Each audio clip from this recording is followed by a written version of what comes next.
those folks will never use AI to replace what we do. In my opinion, I know my ideal clientele very well. I can, confidently say that, but it's the folks like Tony kind of said, like whether it's a personal training client, if it's a physical therapy patient, the ones that look at the experience or that, that task of like, oh, this is mundane, this is, boring, this is annoying. I have to, I don't want to go to physical therapy, but I have to go, whatever.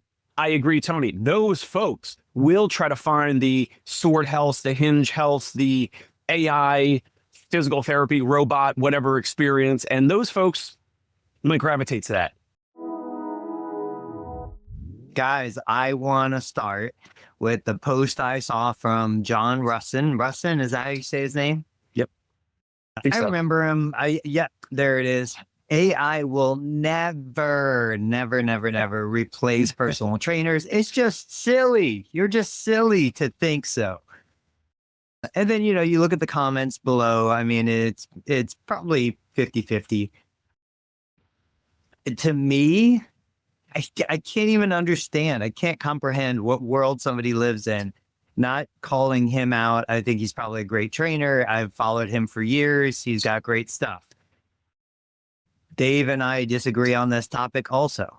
Last night I was falling asleep. I always listen to like interviews and documentaries, and they were talking about quantum computing, how quantum computing is going to revolutionize everything, how we're going exponentially bigger on what a computer can do.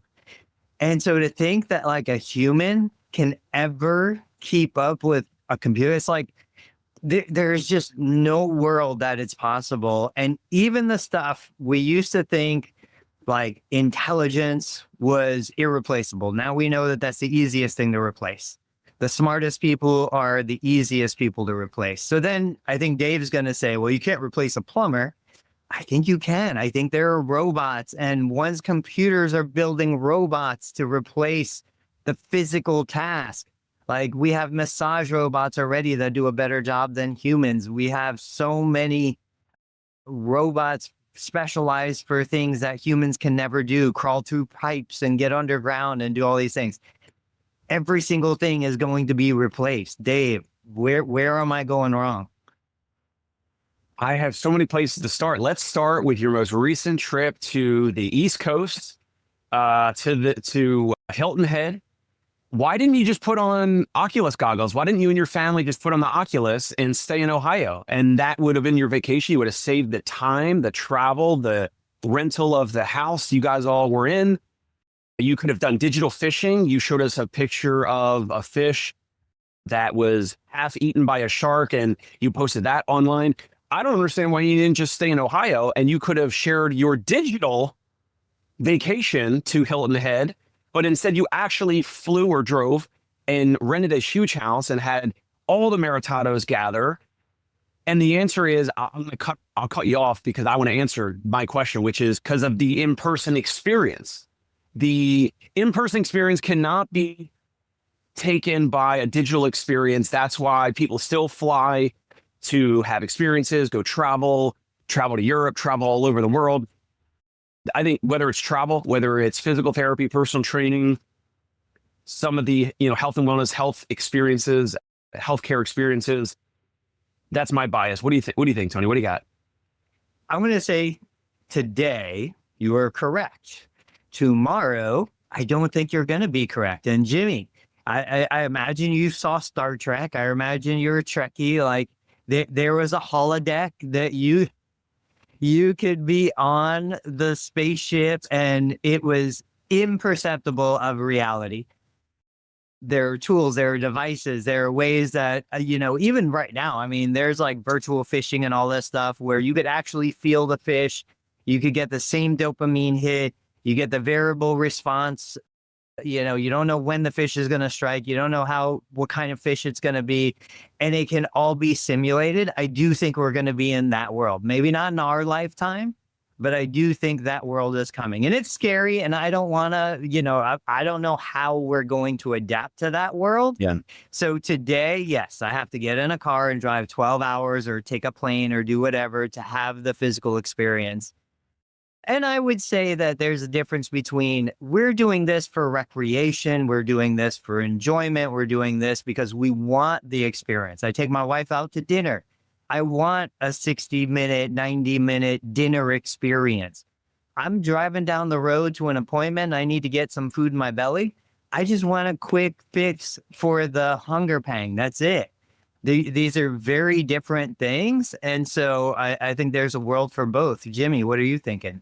Yeah, I mean, I think the word is never, right? That we were taught in school, watch for never and always, and then that it makes it hard to be true. I can have an opinion, but I'll just go on the opinion of Neil deGrasse Tyson, who's an astrophysicist. Somebody asked him why we haven't found alien life yet. Like, if they're so advanced, if another culture is so advanced for a million years, how come we haven't bumped into each other? And he said this: as things advance, we actually as a culture go in, not out.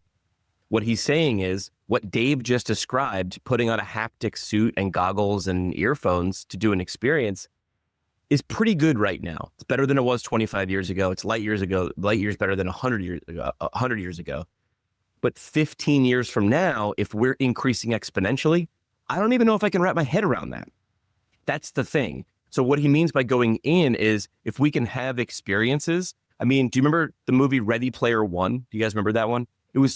I read the book, and it was like a tween sort of novel, but it was written by some guys who have written for Wired Magazine and Boing Boing. And like, they're able to do this thing, which is whatever we have now, they go like 7 or 8 steps in the future, and they can sort of predict with insane accuracy, like that you almost wonder if there's a time machine that they can see these things happening. But what they're doing is they're what Chris Johnson, who's a writer, would say is he's just basing it on like a checkerboard. If we're standing here, what would happen if there's AI that could do this? What would happen if that was multiplied by 100 or 1,000? I think saying never for anything at this point is wrong. There's no way, like, we're past the point where we can even predict that. So let me jump back on that. So John Russin, he posts things like this. It's almost like a Joey Albritton type post. This is similar to the posts I've done in the past where he's trying to get people to respond and comment. I mean, it's obvious, right? And that's fine. That's even cool. Yeah, exactly. So right now, a little bit over 24 hours since John posted this, it's got 135 engagements on Facebook, 51 comments, 5 shares. We're talking about it. So obviously it's sparking some conversation with some people.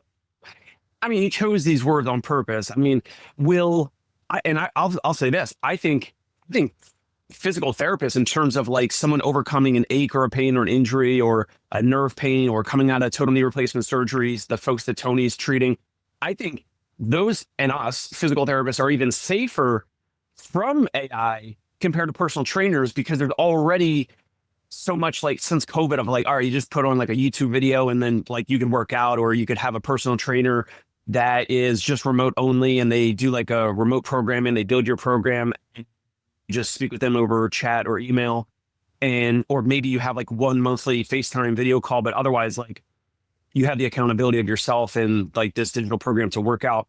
So I think actually trainers are a little bit more susceptible to all these changes with different apps, different technologies and things that make it easier for consumers to exercise and work out. I think physical therapists, I think we are safer, especially for us on the premium side. Like, there's absolutely nothing digital. I'll say nothing. Almost never. There's almost nothing digital on the AI side that will replace the folks that pay us hundreds and thousands and then tens of thousands of dollars over time. Those folks will never use AI to replace what we do. In my opinion, I know my ideal clientele very well. I can, confidently say that, but it's the folks, like Tony kind of said, like whether it's a personal training client, if it's a physical therapy patient, the ones that look at the experience or that, that task is like, oh, this is mundane, this is, boring, this is annoying. I don't want to go to physical therapy, but I have to go, whatever.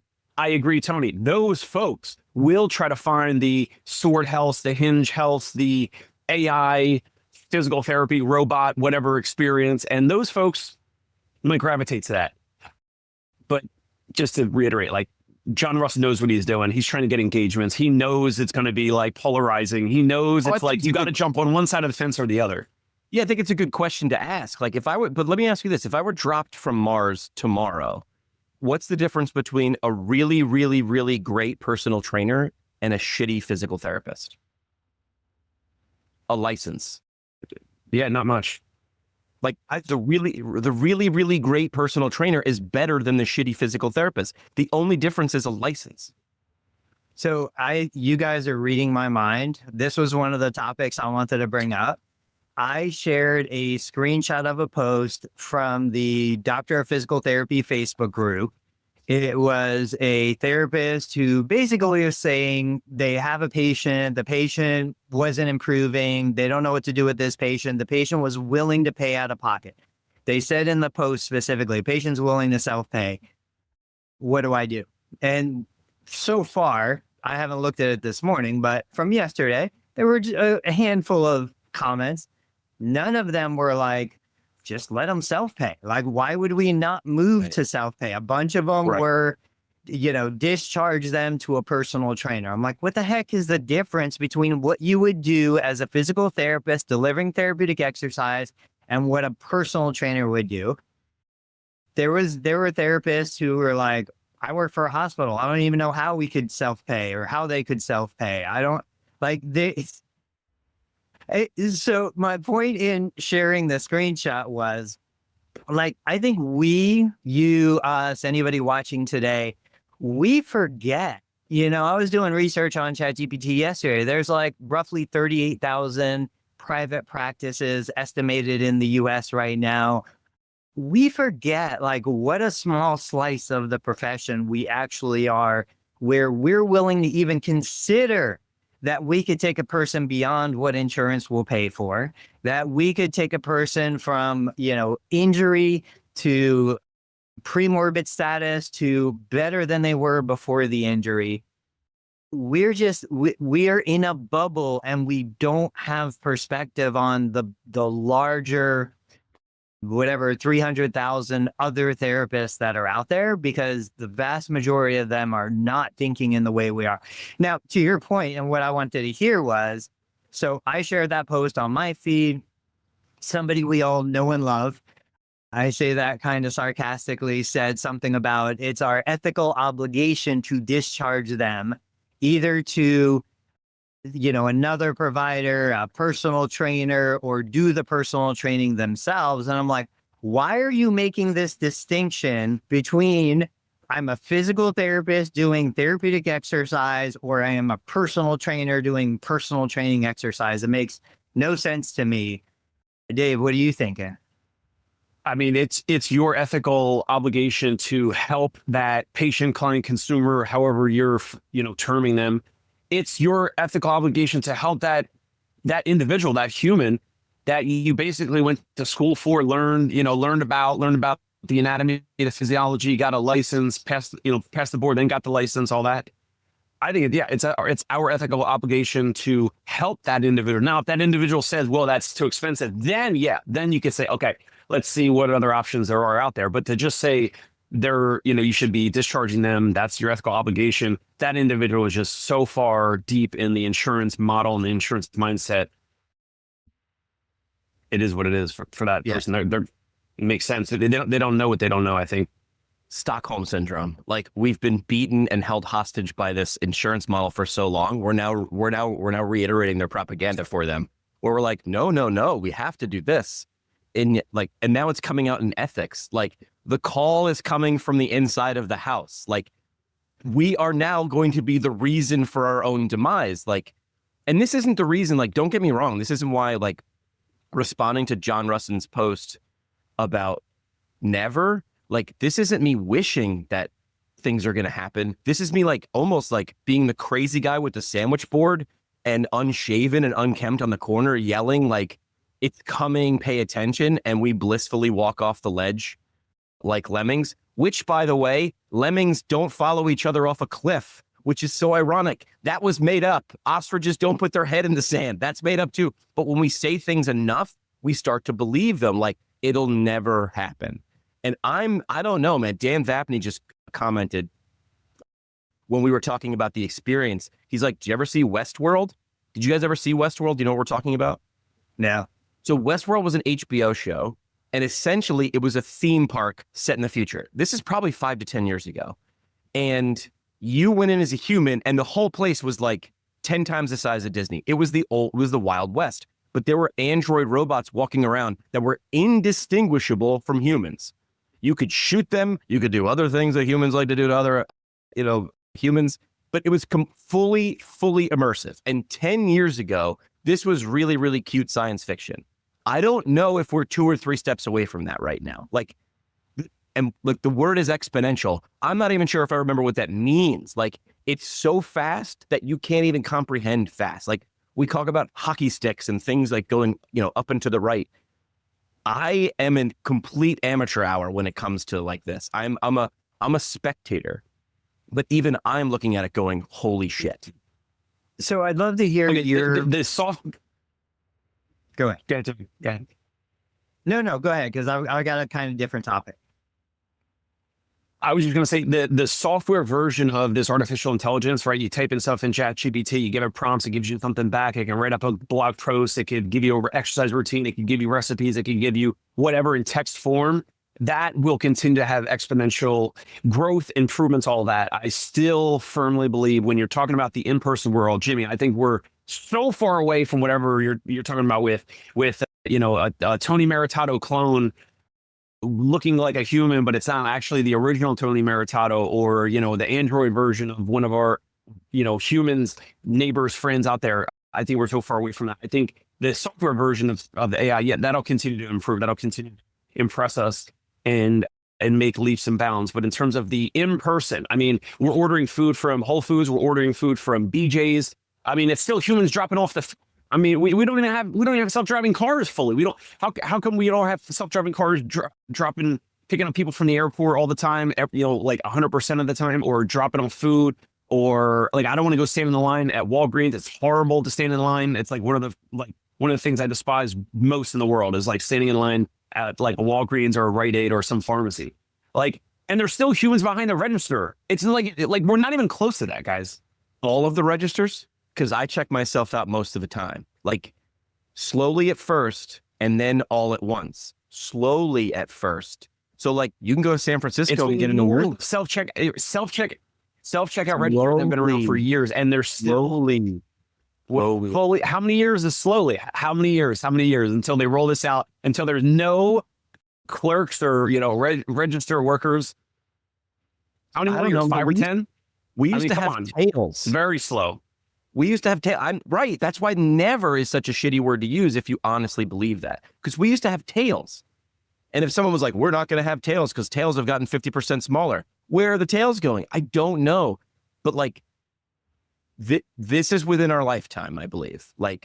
How long have we been doing self-checkout? A couple of years. I don't know, 10 years. I have no idea. But I think the stat that I saw was 27% of all rides in San Francisco were Waymo or self-driving or whatever. All of the taxi rides, so it's gonna be. Why isn't it more? Money and legislation, that's with everything. The humans are. Homer Simpson said it best. The humans are the cause of and solution to all of life's problems. He actually didn't say that. He said that about beer. Beer is the cause of and solution. Humans there. But that's the limiting factor. We'll go as fast as we want to go. If there was no legislation, Waymos would be everywhere by now, right? But it's this next leap. It's slowly at first and then all at once. You're not going to have to explain this to a kid born tomorrow. I don't think we're going to have to. We're going to have to explain the stuff we're doing now to a kid born tomorrow. It's going to be vastly different. Stephen Dunn said hundreds of Waymos in Austin. So let me ask you guys, and this is an old question. I mean, this was a question that we were asking 25 years ago when I was just getting started. In your own words, what is, because some people in our profession use personal training as a derogatory term, like, oh, he's just a glorified personal trainer. In your own words, how do you differentiate personal trainer from physical therapist? Or occupational therapist from physical therapist. Like I had shared a post recently also saying, look, if I was a young person today wanting to get into this field, I think I'd go OT route because I don't have to get a doctorate. It's a quicker, educational process. In my mind, I can virtually do the same stuff. I can build the same CPT codes, but I can get out and start working a year sooner or whatever it is. So in my mind, I would say, okay, physical therapist, yes, it encompasses personal training. Personal training is an aspect of what we do. We just have a deeper level of knowledge when it comes to injury, pathology, disease. But ultimately, like personal training is what we do. It's the core of what many of us, just like massage therapy is the core of what other physical therapists do. It's within the profession. Occupational therapy versus physical therapy, in my mind, it's really just the perspective of, and this is the way I would describe it to somebody is, okay, so historically, PTs approach the body, muscles and bones. We work on specific deficits to improve function. OTs say, well, what's the functional deficit? Let's do more of that. Dave, baseball, I want to be better at batting. Okay, a PT would say, well, let's work on your shoulder range of motion. Let's work on your strength. Let's work on your speed. An OT would say, okay, let's swing a bat. Like, let's swing a bat a whole lot more. Personally, I think PT is within OT, just like personal trainer is within PT. I honestly think that OT is the all-encompassing, most logical, easiest thing. Now, I think there's a faction trying to push OT in a different direction. I'm not a fan of it. I don't understand why they're doing that, but that's what they're trying to do. What do you guys like? How do you compartmentalize? What other direction? What direction are you talking about? More peds, more mental skills, more mental health, more psychology, like stuff like that. I don't see the relationship. Dave, how do you or somebody? I think I had this prediction before, which is eventually it'll be one profession, right? Like it'll go one way or the other. It'll be one profession, it'll be a rehab professional that can do, quote, all the things, to like cherry pick and become a Voltron, which is like all the best things from each of the professions, or it'll continue to get more and more specific and more niche to the point of obsolescence, to the point of like, I'm not even sure it's so niche. I'm not even sure why I use you. Like average person couldn't tell you the difference between PTOT, speech pathology. Like that is a great profession, but a horrible name because it really doesn't say anything about what they do. It's confusing, right? Scott said it's all about who's paying. I mean, I don't like, so Tony, you're asking like, how do we compartmentalize like these different professionals? I don't think about this. I don't think about this ever. I don't know. Like in terms of how we collaborate and share patients, like I would probably say like a layman, if I had a patient and we have currently and previously clients and patients where they wanted an OT or they wanted some specialized hand program. And so we don't have a CHT, a certified hand therapist. So we might refer them. And we like, how are they different? Maybe a patient will ask and we'll say, OTs do a little bit more fine motor activities and specialize a little bit more between like the hand and the brain or the brain and the hand and dexterity and fine motor techniques and relearning how to dress and bathe and, do buttons and zippers and feed yourself and all that. But otherwise, like, I don't really think about breaking them down or what's the differentiators. You reminded me, I totally forgot. Like there was a time, and I don't know if it's still like this in the hospital, OT did all upper extremity and PT did all lower extremity. Like that's crazy. That's how that was during my, what's Jimmy holding up? I can't see it. I can't see it. Finish it. I'll bring it back in. I don't want to change subject. You mean too many cameras holding up to the wrong camera. When I had a rotation at a skilled nursing facility in South Jersey in 2009 or something, 2010, something like that. That's exactly how it was, Tony. The OTs did upper body, PTs did lower body. The OTs did pushing and pulling and overhead and all that. And then the PTs did the legs and the standing and the walking and all that. It was very odd. Wow. All right, so here's a separate topic, kind of specific to you, Dave, your world. Right now, I guess there's another bill or something going on where they're pushing opt-out status for physical therapists, occupational therapists, speech language pathologists. For those listening, I've said it, I'll say it again. I hate Congress and politics and all of that stuff. I don't think that gets us any closer to where we want to be. I think it's just playing the game. But that being said, being able to opt out of Medicare, enter into a private contract with a Medicare beneficiary so that they have the right to choose to pay you out of pocket for covered services. This is specifically for Medicare covered. We can already do non-covered, doesn't matter. I don't know. I don't know anything about politics. I don't know what else is in the bill. I generally assume it's going to hurt us in the long run. But I want to put it out there that, there are some APTA posts and there's other cash-based providers that are talking about this. And just so people understand, you can be par with Medicare. You can be non-par with Medicare. Both of those require you to be contracted. Both of those require you to submit claims on behalf of the Medicare beneficiary. Basically, they have all of the same. It's not like a non-par provider or a out-of-network provider for commercial insurance. It's nothing like that.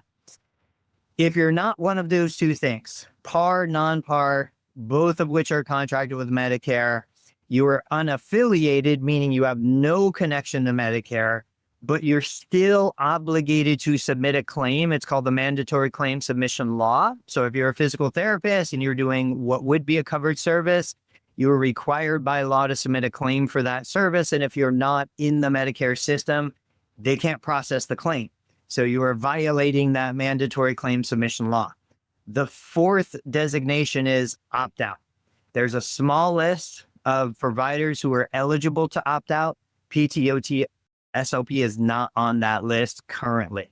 So they're trying to make it so that like chiropractors and other healthcare providers that aren't on the list would be added to the list so we could actively opt out of Medicare, accept Medicare beneficiaries for self-pay rates in a private contract for what would be a covered service.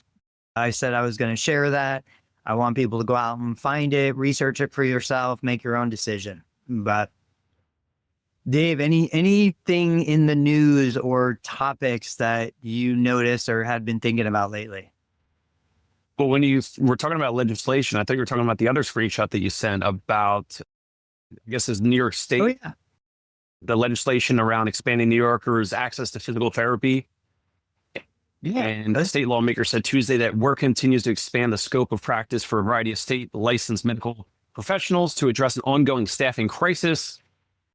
You have some highlights on this. It looks like it's talking about physical therapist assistants, treatment and care plan without the physical therapist having to be physically present to oversee them. Yeah. I didn't know New York State Practice Act laws. I didn't know that a physical therapist assistant needed direct supervision within the state guideline. Medicare changed the federal Medicare guideline to indirect or general supervision for assistants. But individual states could have more stringent guidelines. I'm curious in your perspective. I know you don't do a lot of work with the physical therapist assistant, but in my mind, in my world, the physical therapist assistant is like the perfect professional to deliver the care, to deliver the treatment. That is what that is, that category is designed to do. They're a specialized tool within the system that they should be delivering the care. The PT does the eval, develops the plan of care, oversees or supervises, establishes goals with the patient. The PTA is the one that actually delivers the treatment. So with this new change to the law in New York, they can do that without direct supervision of the physical therapist. But you, outside of that system, I'm just curious, do you see the PTA as, quote, the assistant who just does what the PT says? They're there to wipe down mats and you know, get patients ready? Or are they genuine professionals, as I see them, who are more than capable of doing every single thing that I can do, that any of us can do, when it comes to the delivery of the patient care? Man, I always like to pick a side and go firmly and confidently in that direction. I could see both. So we've interviewed a few PTAs. We have not hired or coached or trained or mentored any PTAs, but there are definitely a few PTAs, even recently in the past couple months, that I've spoken with that were impressive over the phone. And I could see how, as long as it's okay, even with the self-pay. So if the patient or client is self-paying for our service, and either I or one of my therapists do an in-person evaluation, or like you said, a telehealth evaluation for the first visit, but then the next visit, like visit number 2, is in person now with the PTA. I do think, at least from New Jersey State Practice Act, where I practiced years ago, and New York now, the way it has been where I've worked when I was working in network practices was the physical therapist develops the plan of care. They do the evaluation, the plan of care, and then they do the reassessment, the reevaluations, and then the discharge. And like you said, in the goal setting and tweaking the plan, tweaking the goals along the way. But also, like during the plan of the care, I don't know if I could see how some of them might be a great solution for actually carrying out all the treatment. I don't know about all the treatment. You're kind of saying like they would be the perfect, puzzle piece for all the treatment. Maybe I think it depends on the PTA. But It depends on the PT. It depends on the PT too, right? There are plenty of PTs that I wouldn't want treating my mom, my dad, like my family members. So that's a universal thing. My thing is, to my understanding, and someone can tell me I'm wrong, the curriculum, the schooling, like the education system, that's what it is teaching the physical therapist assistant. The curriculum encompasses the scope of practice for the PTA, everything associated with delivering a patient care visit. What they're trying to sequester, what they're trying to arbitrarily kind of put up a barrier around, is to say, oh, well, the PTA can't assess. Well, they have to assess to deliver care. Well, the PTA can't plan. Well, they have to plan to deliver the care. Like, they're doing all of the stuff. This is the dumbest thing in the world when it comes to these arbitrary rules, but this is politics. So I would still defer to, when a PTA goes into a PTA academic program, you look at the curriculum, it is designed for the PTA to be a service provider at the same level of a physical therapist when it comes to the delivery of care. We can say, okay, we are the ones, we do the eval, we do the plan, we do the goals, we do that stuff. Outside of that, man, the PTA is equal to the PT in knowledge and scope when it comes to delivering the service. Hey, it's Dave Kittle. Are you a healthcare business owner or physical therapy practice owner who is looking to figure out your succession plan or exit strategy? We might be able to help. And in fact, we may be interested in acquiring your practice. If you're interested, you can reach out to me. Shoot me an email at dave@conciergepainrelief.com. That's DAVE@CONCIERGE painrelief.com, or you can call me at any time, 646-781-8884.